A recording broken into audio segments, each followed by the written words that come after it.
this government's foreign policy, as well as now education policy and anything, just a borderline schizophrenic, absurd, and plain stupid.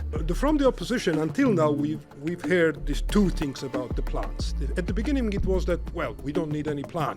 And then there was another approach. We saw that we've got a plan, but we're not going to tell you. Yeah. We wanted to show the face of the opposition that is not only heroically standing on the Rustaveli Avenue, but also has an idea of how to manage the crisis after Georgian Dream is gone. My key question is that how relevant is that, and by implementing it, how you're contributing to the key aim, which is to push Ivanishvili's regime out of power.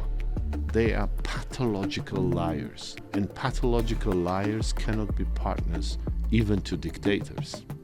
So Georgian Dream is not a reliable partner to anyone, and having Georgian Dream gone wouldn't be pain to anyone in the world, including the Kremlin.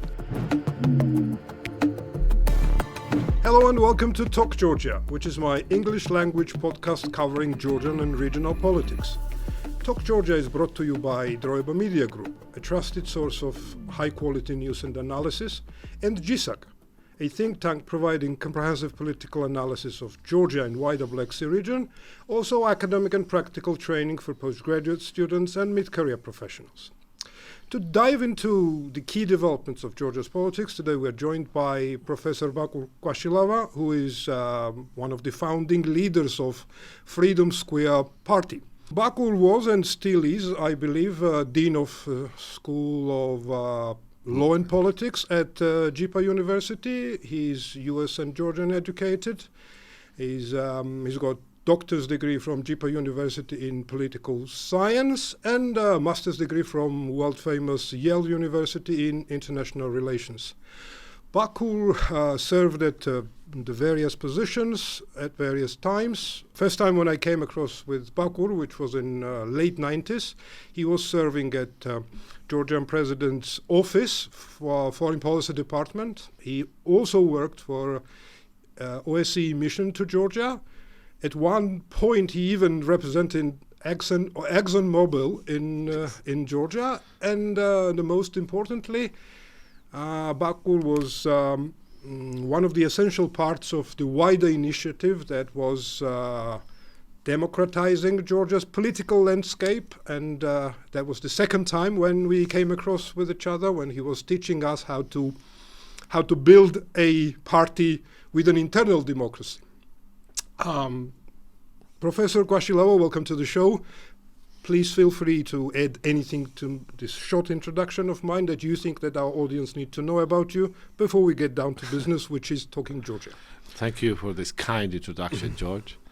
I remember the time that we first met. I was just recently coming from the US when I was an undergrad at junior year at Bard College. Yeah. And the first job that I had was this translation of this book. You remember the book, what that was translated? Yes. Yeah. I don't remember what it was. It was about some crime story or criminals. It was from Russian into English, and it was about thieves in law. Wow. Yes. And because it was the time when probably the US public was interested in those kinds of stories, especially with the influx of these emigres coming from the Soviet Union and bringing with them, these ideas about the organized crime. And what I remember, though, was the pay, which was ridiculous. We were getting $2 or $3 per page or something. No, you paid pretty well. Less. Did I? Oh, yes. Yeah. Right. But anyway, so this is where Bakur and I came across with each other in dark 90s. Yes. Yeah. It's horrible times. It was. And sadly, when I see what is happening now in Georgia, we are going into that direction. Except the electricity. Oh, yeah, and the gas supply, maybe, yes. Yeah. That's the difference. Okay. Before we get down to, the current affairs of Georgia, the first question that I want to ask you is this, that I mentioned already that When I was in party politics, Bakur and some of his party colleagues and some others were teaching us how to build a party from the scratch, how to build a value-based party with an internal democracy inside. My question to you is this: teaching is one thing, but building your own party and doing it on your own is the other. So, I mean, how different is that in reality? And if you had to teach it again, would you change anything in there? No, I would probably teach the same way, but I would know how difficult it is to implement those changes and that what we teach. Because the situation in our country in those times, and especially now, is so dynamic. It is very difficult, to find time and to ponder about strategic issues, to allow yourself the time to reflect and then start to implement major changes. Despite the fact we are trying to allot special days and hours to do these things, because we still believe that without building a party that has internal democracies, that is built on the strength of the commitment of the ordinary members, it will be very difficult to break the deadlock that is currently existing in our country. And as you remember, sometimes I used to say that, the Georgia as a country sometimes seems more democratic than the parties. Now, unfortunately, it's not true. Now the country has gone in the wrong direction. It is definitely more undemocratic than most of the parties in the opposition, despite the fact that the democracy level hasn't dramatically improved in these parties. But again, we are trying to build the party on democratic terms. We are still waiting for the official registration from the Justice Hall. They now have another 30 days to procrastinate their answer. I don't believe they have any real objections or objectionable thing right now, but given the situation in the country and how politicized every aspect and branch of the government has become, I wouldn't exclude even the possibilities that they would negate our registration again for no reason at all. But I would still say that it's a 50-50 chance at least. But again, we do still consider ourselves a party. We still act as a party. We have members, and we will continue to fight for our country's democratic future. And let's extend on that. Again, you, I think twice, as you mentioned already, were refused to get registered. Yes. And but at the same time, and that's paradox, that you are regulated as a party. Yes. And this Bakur Kvashilava's office is basically demanding through the court order just your accounts and I mean, again, the regulations are in place. You are being regulated as a regular party, but you're denied registration. So, yes. Well, that's very strange. But I think that also shows what kind of a state we are living in. And I remember from my own, the party past, I was representing the Christian Democratic Party of Georgia abroad. I was managing its relations, and we had contacts with all like-minded parties across the world, including Belarus. And that time there was an underground party, the Christian Democratic Party, and they had exactly the same problem. Every year they would call a huge congress, and invite international partners and the people, etc., etc. And then they would pile, those paperwork documents and take to the registry office. And you should have seen these people. I mean, they were so hopeful that this time they would succeed. And every year in a row, 10 times or whatever, they would get refusal for these ridiculous technical reasons.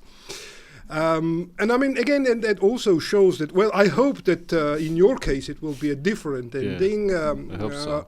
hopefully. But it kind of shows how dictatorship works. Yeah. And, this is where we are heading, sadly. Okay. And to continue on that, and what is happening now in Georgia, the biggest story of the last week is that the Georgian Dream already appealed to the Constitutional Court to ban three biggest opposition parties, opposition groups that exists, which is almost half of the Georgian population. I mean, the votes of the Georgian population based on 2024 elections. And what they are trying to do, they are trying to ban not only the parties, but also the will of at least half of the Georgian people. And that's another red line crossed. Yes. Because, I mean, you can do repressions, you can jail people, and Georgia now exceeded Russia in political prisoners per capita, sadly. So we have a crackdown on independent media, NGO sector, activists. There is an attack, unthinkable attack on ambassadors of the Western countries. The German ambassador was recalled for consultations in Berlin for what to do for the further actions to consider. Okay, and please feel free to comment on any of the issues, basically, and particularly banning of the political parties. Absolutely. I mean, what is the future of political parties in this country in this climate? Because, I mean, when they are banning the parties, I think it's obvious that starting a new party would be far more difficult. And last but not least, of course, I mean, technically you can say that you can ban a party which is unconstitutional. But what we heard from Mr. Papuashvili yesterday, it was, I think, he said that, there are other parties as well who fall in this criteria. They also need to be banned, but they are not big enough. They are not, they are not important enough to influence the political landscape. But when they do, or if they do, then they would ban them too. And also individuals, because that is also coming. Yeah. Please go ahead. Well, we have a situation when the government feels that they can adopt any law, no matter how absurd or ridiculous it is, to justify their aims. And their aim is to preserve the power by whatever cost. The problem is that they do not have any strategic ends to be in power. They cannot actually communicate what they want, why they want to rule the country. The only reasons that one can see is that they want to hold to the wealth that they got through ruling the country, amass this wealth, maybe add to it and preserve it. But they have no higher ends.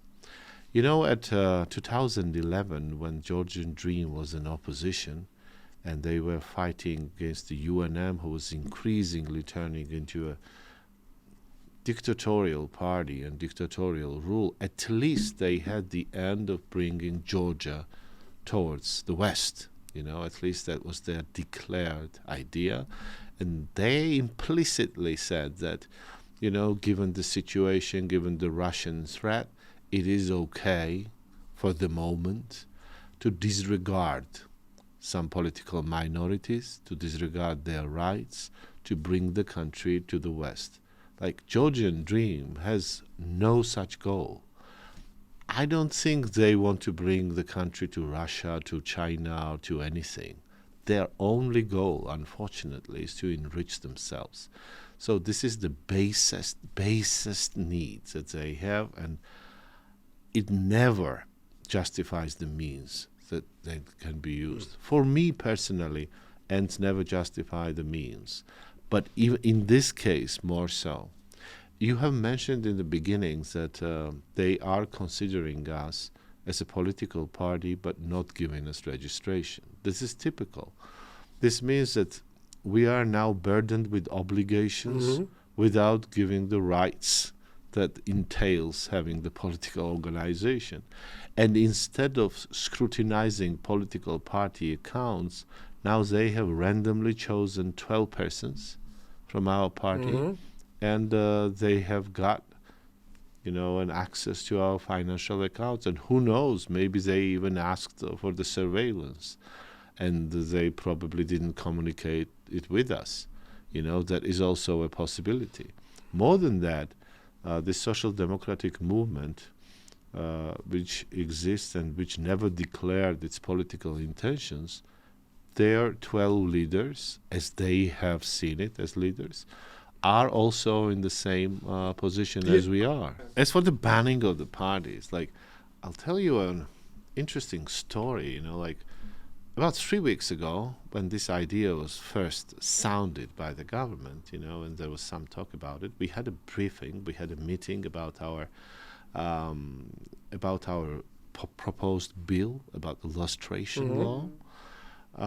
And there were, there was a journalist, and amazingly, this journalist was from the public broadcaster. And she asked seriously, what do you think about the new bill proposed by the GD that bans political parties? Is it democratic or not?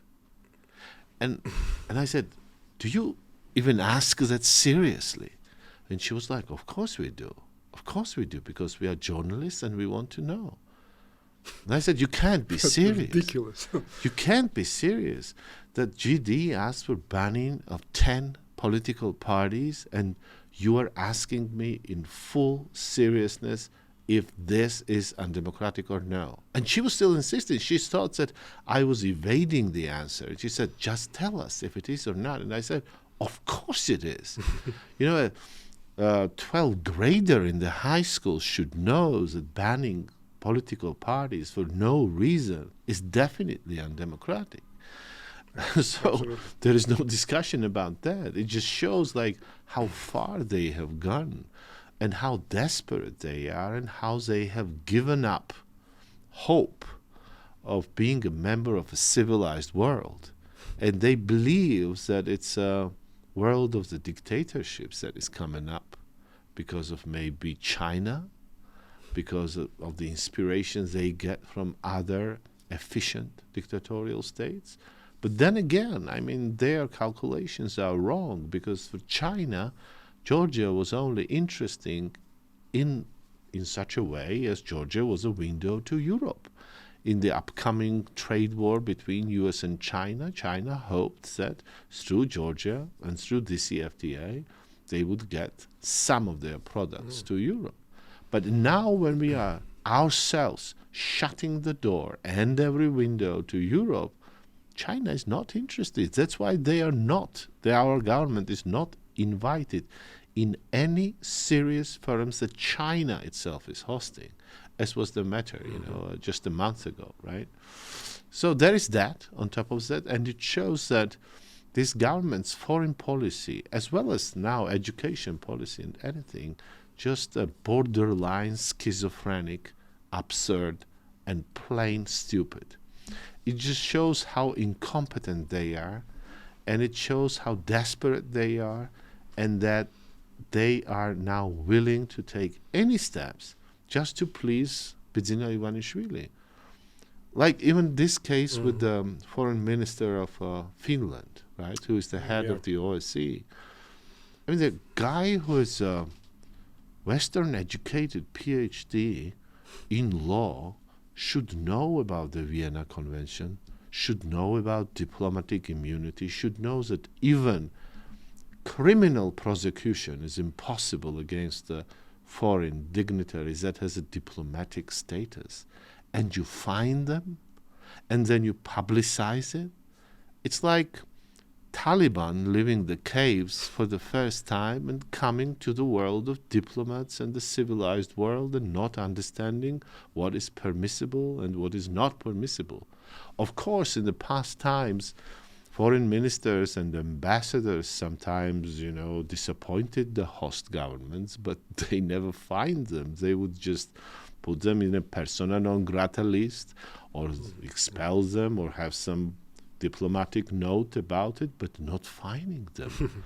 Finding them just shows how ignorant you are, how incompetent you are And this is what Georgian Dream government has become. But not only that, I mean, apart from that, on exactly the same day when this happened, Rukhadze was on public broadcaster, and he said, I mean, terrible things about Elina Voltanen, saying that she's a liar, she's an outright liar, she's an akatsuki. You know, this derogatory term from Georgian Dream to describe protesters, like 51st Akatsuki or something like that. It is unthinkable. I mean, even we talked about Belarus and Russia. I mean, even in Belarus and Russia, such things don't happen. Because, I mean, it's just, I don't know what to call it. Ignorance. Yeah, it is. Sadly, it is. Yeah. Plain ignorance. And you mentioned, and these people, I mean, these people had their education, so I mean, degrees ranging from bachelors to doctors in Germany. You know, the German taxpayers' money paid for Rukhadze's education and Papuashvili's education. I don't know. What did they teach him? I'm lost for words. I think that the Germans should take a closer look who they are, you know, inviting to study in their universities. But anyway, let's move on. One of the key reasons why I asked you to come around, and once again, thank you for your time, is that your party is the only party, basically, that presented a plan how to proceed. Yes. From the opposition until now, we've heard these two things about the plans. At the beginning, it was that, well, we don't need any plan, so we will protest again, we will resist against the Ivanishvili's regime, and this is the plan. And then there was another approach. We saw that we've got a plan, but we're not going to tell you. Yeah. This 4th October, you know, organizers. That we said, yeah, exactly, we've got the plan, and we will finish Georgian Dream regime on the 4th of October. We'll start at 4 o'clock, finish at 8 o'clock. We've got a plan. Go home. But don't worry, trust us, you know. And again, you are the only party that basically came up with something that you are not holding it for yourself, and you kind of published it and told that this is what we are going to do, which is important, and I appreciate that. But still, I have some questions about that, obviously, and I think it will be nice if we go through that quickly and you tell us a bit more about the plan. My pleasure. Again, your plan rests on the 10 points, as it says. Yes. And it is like, and stands on two main pillars, as you said. On one hand, it's engaging directly with people in society, and the other, and on the other hand, just coordinating with the international partners to strengthen democratic pressure. And these 10 steps are the nationwide outreach, National Civic Congress, Freedom Program or Freedom Manifesto for Georgia, National Security Doctrine, the leadership team, lustration campaign, and National Democracy Fund to support Georgian Democratic Forces, Foreign Policy Council that should represent Georgia, I mean the collect Georgian Democratic Forces and represent it as a one voice, permanent international conference on Georgia, and last but not least, that public accountability and transparency. Again, I will give you quite a lot of room to basically delve into this, but my question is this, that, okay, well, it is, I appreciate that you just came up with this, you published it. Yeah. If it was pre-2024 situation, I would say that, well, that's great, that looks perfect, sounds great, etc. But my question to you is that how relevant is this for now? Because there is a lot of wording like this, that in 30 days we will do this, in 30 days we will introduce this another, some program, at the end of the year we will hold a huge congress. But again, I mean, the time is moving against us. Things are happening at an astounding speed. At the end of the year, you might not be able to hire a hall for it, or or maybe some of the people who should be doing it will be in prison. I mean, my key question is that how relevant is that, and by implementing it, how you're contributing to the key aim, which is to push Ivanishvili's regime out of power. Yeah. Well, I mean, it's obviously the things that we thought about. And first, let me tell you that obviously this plan wasn't devised like in a week. Mm-hmm. I mean, we thought about it a lot. We thought about which 10 points and which 10 directions to choose, and whether it was relevant for today. And this today was changing by week, as you say. But then we decided that every plan, when it crashes into reality, always changes. Mm-hmm. But the planning and the expectations you have, the directions you want to take, could remain the same and could help in the future to coordinate, organize, and be systemic about your resistance and also about the changes that you want to bring. So our premise was that one of the main challenges that the opposition faced was not only that the government was adopting newer laws that would restrict the protest, and not only that we might not have all these creative resources to create newer and newer forms of protesting against the government, but also that the wider public, which lies in waiting, I would say, would have an idea what Georgia would be when Georgian Dream leaves. Will it be chaos, and as usually the status quo players, usually dictatorships, depict the future? Or will it be led by ready and competent people that would ensure that the country will return to normalcy?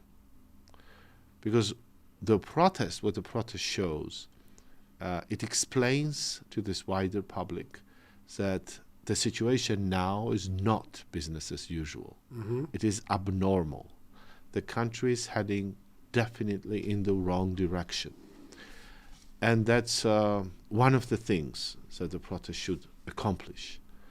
But even after you convince 80% of the people that this is the case and this is not business as usual, what you should do is to present a plan, present a vision, present people and their ideas and their plans that will show that the transition will be smooth, painless, without chaos, and it will mean return to normalcy. Not only in the future, in the distant future, because distant future could be even a year, because even a year of a turmoil will not be acceptable to many. Many of us who have survived the civil wars of the 90s. So we wanted to show the face of the opposition that is not only heroically standing on the Rustaveli Avenue, but also has an idea of how to manage the crisis after Georgian Dream is gone. That's why we said that in 30 days we will have a comprehensive vision of what it means to transform major institutions in the country in such a way that new government will not be able to capture the state.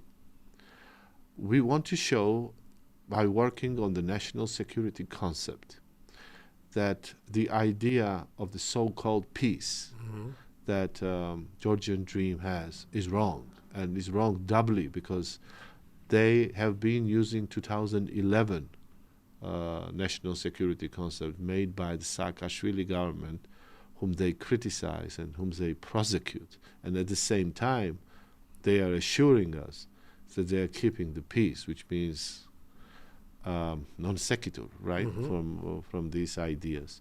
So we want to show the public, show the wider population as well, what real peace is and could be. Because there are many who have left our defense forces who are working with us inside the party and also as party supporters and supporters of these ideas. Because as long as we have publicized this 10 points, many have come and said that what we can contribute, asking to contribute, because they understood our main message. The main message is that not only we can protest, but we can also provide the way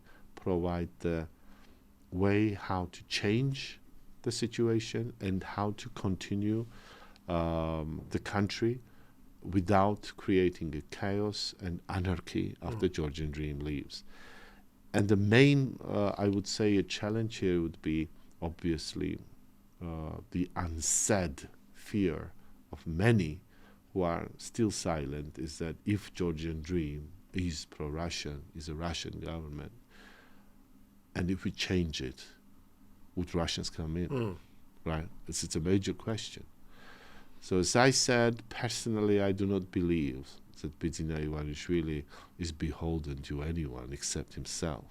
It's just an opportunist. And it so happens that these are the Russians that, turn a blind eye if you, subjugate your own population and put them into trials or rule over them by force, as long as you are not hostile to them. And we have an example of Saakashvili coming to power, and there was no indications that he would be more friendly to Russians than Shevardnadze was, but the Russians took it, at that point. And Georgia was very weak in 2003. So I would say that as long as the new responsible government is there, even the Russians understand that the government that is totally disrespected by their own people cannot be a reliable partner. And anyone could be a better partner than Georgian Dream. You just mentioned that Kvashilava called Foreign Minister of Finland a liar, but he's the one who lies constantly. He does, yeah. He lies constantly about the things that he himself said. For example, his 28th of November speech, when he unilaterally broke relations with the EU. In the subsequent days, when the public outrage was palpable, he was saying that he never said it. Thankfully, we live in the 21st century, and we have the recordings of him, video recordings of him, when he explicitly says it, right? But he still denies it. Yeah, I remember when the BBC reporter basically Absolutely, questioned him, and he said, no, I didn't say that. And he played it to him, and he still denied that. I mean, because he said it's a different translation and things like that. So that just means that they are pathological liars. And pathological liars cannot be partners even to dictators. So Georgian Dream is not a reliable partner to anyone. And having Georgian Dream gone wouldn't be pain to anyone in the world, including the Kremlin. So that's, I think, what should the public understand. Interesting. And again, a bit more about your plan. Basically, I understand that so when Ivanishvili is gone, you need a proper plan, and the people should know that the forces, the political forces that are coming after him, so have expertise and knowledge and also idea how to run the country. But first things first. I mean, you need to push Ivanishvili out of power to make your plan to make sense later on. And we see that, no matter how courageous and brave is that people who are standing on Rustaveli Avenue and blocking road every day, standing on Rustaveli Avenue is not enough. No, we have to expand it. Push the regime out of power. Also, we understand that the regime is moving on and cracking down on political parties on the islands of freedom that still remains in this country. Also, we don't see the unity in the political spectrum. Even those political parties who are banned now, still, yesterday I was listening to Lelo representatives and some of the UNM representatives, and sadly I don't see unity there even now, because they are exactly in the same boat now. And Lelo's attempt to, I don't know, pay homage to, to Ivanishvili to get some space in his political landscape didn't work by participating in the local elections. No, he didn't. The Lelo is going to be banned exactly the same way as UNM and Hali and some of the others. But still, I don't see that unity. But you, as one of the leaders of the political party, what is your vision? How should we proceed to achieve the main goal, to push Ivanishvili out of power? Right. Because the Rustaveli Avenue protest is not enough. Unity in the political spectrum is not enough. International sanctions that are hopefully in the pipeline, not enough. So what needs to be done to materialize your plan, which is mostly after Bidzina is gone from power? Right. Well, one of the points of this plan is the first point, which says that we will try and we will reach out to the regions of the country, to the districts of Tbilisi. We will have their meaningful meetings with the population, not always publicized, by the way, because people feel more comfortable when you go there without TVs or your crews, as a public stunt. And we will explain to this, I would say, sadly, significant portion of the population who watches Imedi and Post TV, what is really going on in the country. It will take some time, but because I believe it will be interesting for these people to hear us, word of mouth will also play a role. We also believe that it is very difficult, it is more difficult to create a durable dictatorship in a small country like Georgia. It is more difficult to create dictatorship in a country, or stable dictatorship in a country where it hasn't been established before, where it has been difficult. Because it is more difficult to dehumanize the other side when you're too small. You have many different and close connections with the people who are protesting, who are against you, and it will be difficult for you to tell them that, these are Akatsuki or these are half men, not really women. This will work only for a short period of time. Now, what the government is afraid of is that when the protest has been continuing for such a long time, it has become increasingly difficult for the police, for the criminal police including that, to really view the protesters as something totally different from them, as something not Georgian, as something not traditional, because they have seen people that look just like them, that would say the toasts even just like them, that swear just like them, that behave just like them, and the government propaganda that these are half men, half women, some androgynous and amorphic creatures from some horrible thriller, right? It doesn't work on them. And when it doesn't work on them, then the implementation of these draconic laws will become problematic. And this is, I think, the long-term strategy that we should employ to make the other side, including the neutral side, understand that these are the people who are just like you, and these people actually are fighting for your better life. And Freedom Square has this Thursday demonstration in the courthouse of Tbilisi, the Supreme Courthouse in Tbilisi. And in our speeches, in my speeches in particular, I always make sure that when there are these police guys who take our pictures, all the time and stand there as a guard like we would do something, I tell them, guys, you are important. There is no government that will whole-handedly dismiss you, but you must understand that your loyalty lies with the country and not with Georgian Dream. You must understand that those of you who with unusual fervor will be implementing these draconic laws will be prosecuted.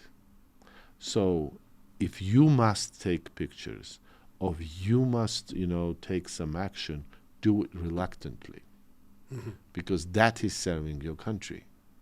In reality, serving your country is trying to not fulfill unlawful, illegal, and unjust orders that come from your superiors. And when everyone does that, the system will collapse. And that will be, a relief for the whole country, not only for those people who are protesting, or not only for the people who want to protest, but believe that, there is no use of that. So this is kind of a grand strategy that we have.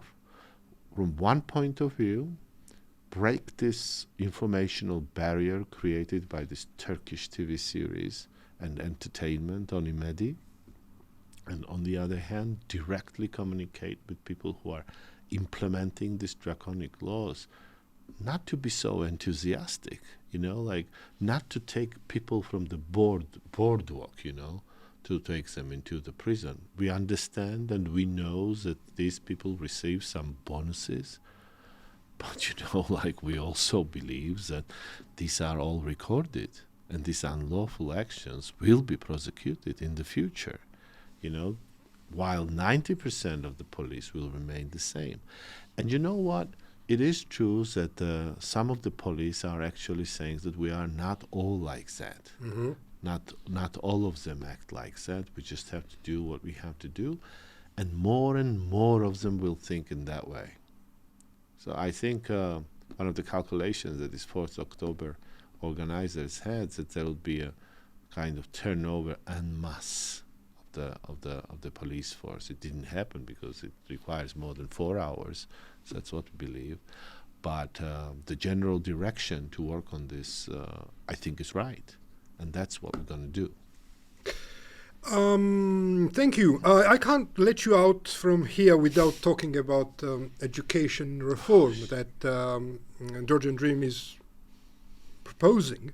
You've been lecturing over 20 years, being a professor at various universities. You are part of the education system. And again, my question to you is that, again, what we see and hear, Georgian Dream is trying to reduce school years from 12 to 11, reduce university years from 6 to 4, establish 3+1 system, which, I've seen it in Britain because I'm myself British educated, but it is kind of different there, and it doesn't really apply to every department, etc. What else? Also, this ridiculous idea to one city, one faculty, which is, really strange to me. And obviously, all this, if implemented, it would cause Georgia to be not compatible with the Bologna process, and the Georgian education system would be isolated from the democratic world. So, what is your opinion? Okay, what is happening there, and if implemented, what would be consequences of it, and why on earth Georgian Dream is trying to do that? Well, I don't know where to start, but let me start with this: that why they are doing it. I think they want to eradicate every possibility of a critical thought that would be coming to the government, and the last vestiges of this free thought in their mind now are the universities. Although it is a fact, sadly, that most of the youth is definitely against Georgian Dream, they are still trying Most of the students are still trying to get by in the system as it is, like with the hope for the better future, still study, get this Western education, these liberal ideas. But the Georgian Dream understands that it will be impossible for these people to ever become supporters of this, 19th century ideas that Georgian Dream is promulgating. So that's, I think, main reason why they're doing it. As we go and talk about the problems that our educational system has, obviously there are challenges, but I think it is auspicious that the government is trying to do the reform in the, I would say, in the segment of the education which has the least problems. The tertiary education, I think, is the least challenged in the Georgian education system. The secondary education is.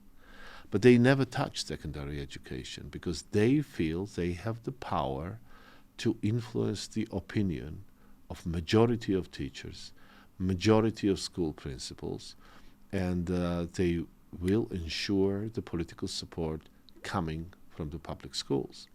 So they do not do any kind of reforms that would be painful for the system, but that is essential for making our educational system competitive on the worldwide level. Now, imagine, before they started to promulgate this absurd reform in the tertiary education, the higher education, they adopted this small law that obligates higher education institutions to have a compulsory course in Georgian language for the first-year students.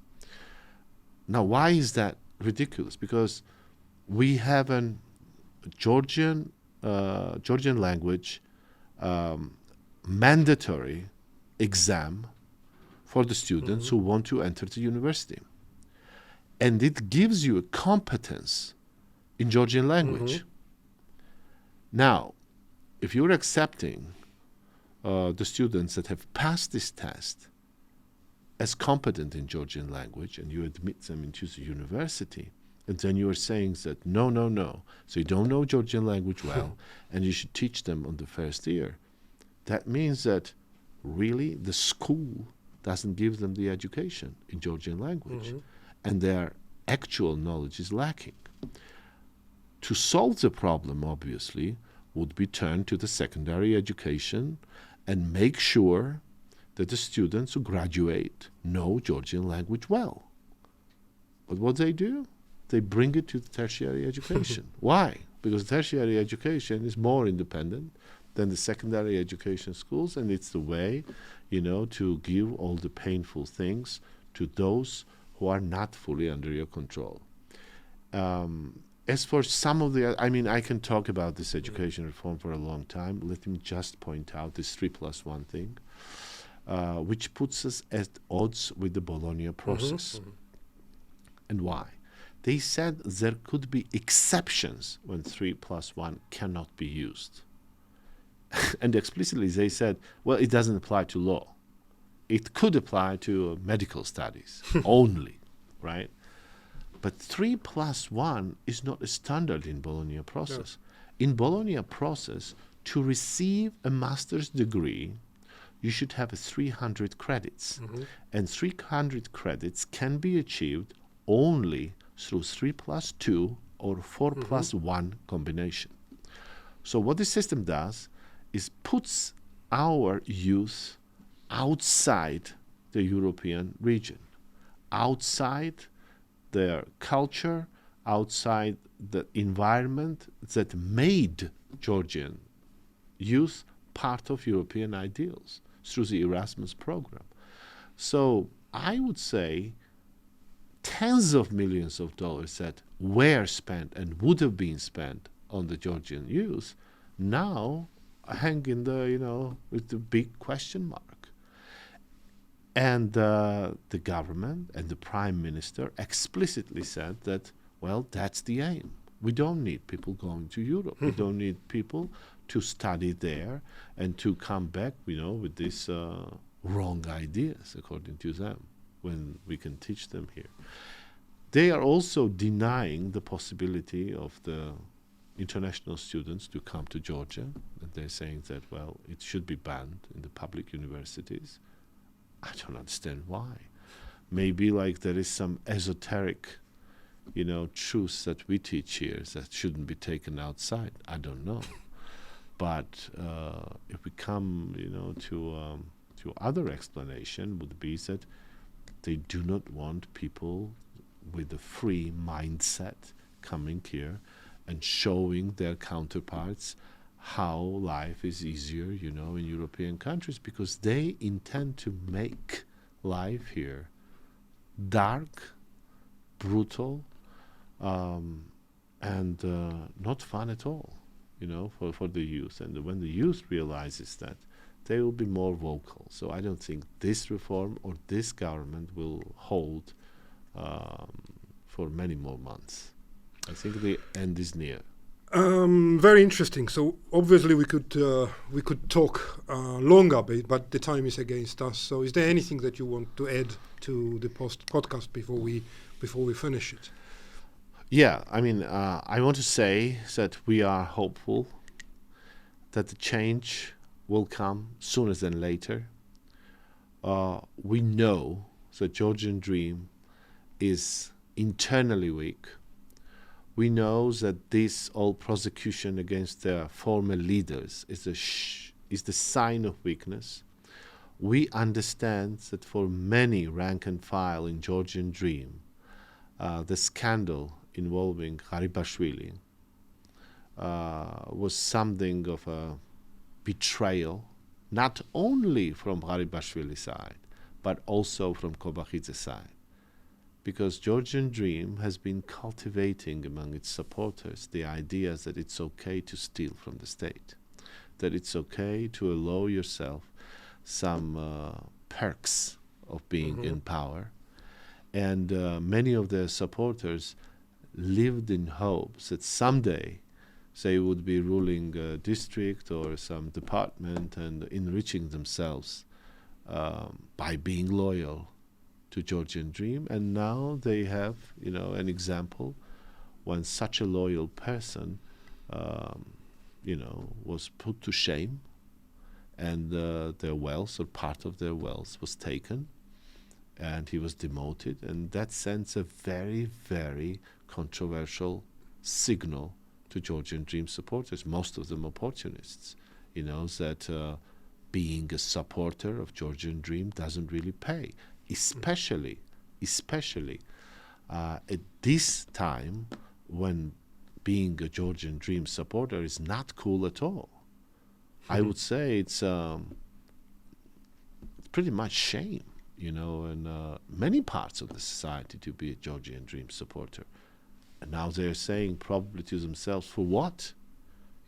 If I can't have the money, if I can't hold the money because of the whims, of some new leader that comes up, then it's not worse to be a focus of public hatred and ridicule for being part of this incompetent government that is hated by the people. So I think that's the message I want to give to the people who hope for the best.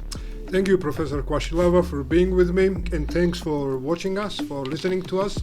Please subscribe to our YouTube channel, don't forget Spotify, and I'll see you next week.